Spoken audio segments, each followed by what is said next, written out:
Well, this is the time of year when we release admissions decisions at the University of Washington, and it's an exciting time of year. It can also be a little stressful, and we thought we would answer some questions that people typically have this time of year.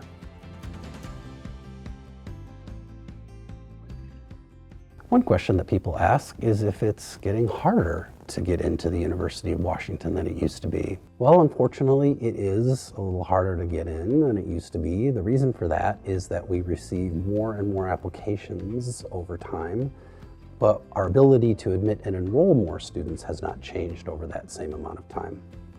We receive over 70,000 applications for an entering freshman class of a little over 7,000.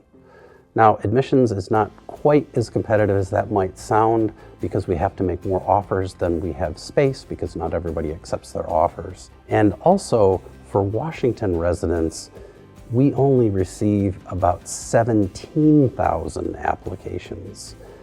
And Washington residents only compete with other Washington residents for enrollment at the University of Washington. And out of an entering class of a little over 7,000, about 2/3 of those students will be Washington residents.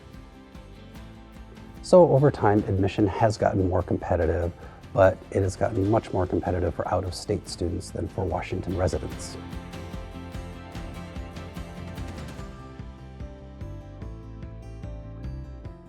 Why can't we take more in-state students and fewer out-of-state students? Actually, out-of-state students allow us to enroll more in-state students than we would be able to enroll otherwise. Out-of-state students pay considerably more tuition than in-state students. Also, out-of-state students are a very important part of our student body. We're a world-class university. This is a global economy.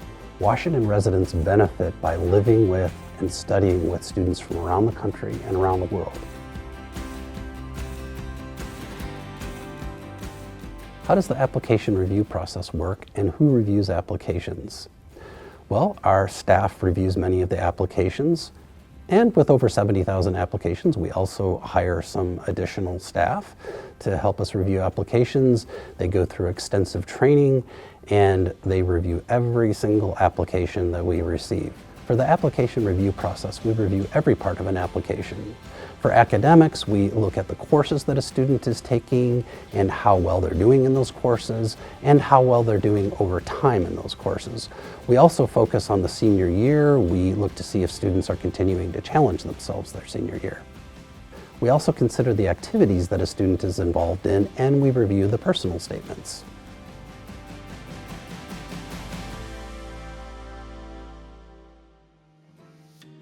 Does UW admissions use affirmative action in the admissions process? With the 2023 Supreme Court decision that effectively banned the use of affirmative action, people have asked if we have had to change our admissions process.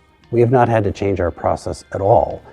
In the state of Washington, the use of affirmative action was banned in 1998 because of ballot initiative I-200.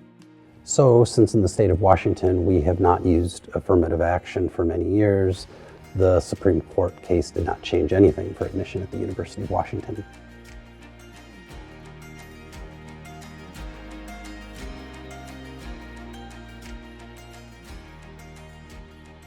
Why do students with lower GPAs sometimes get admitted over students with higher GPAs?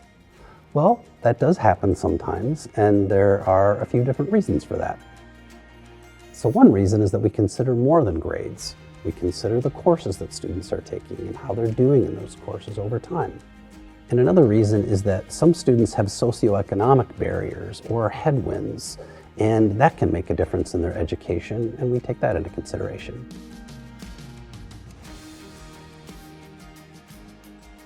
When we release decisions, we invite some students to be on a wait list. We have a wait list in case we're able to admit more students after the deadline passes for students to accept, which is typically May 1st. After May 1st, we'll assess if we're able to admit more students. We'll admit as many students off of the wait list as we can.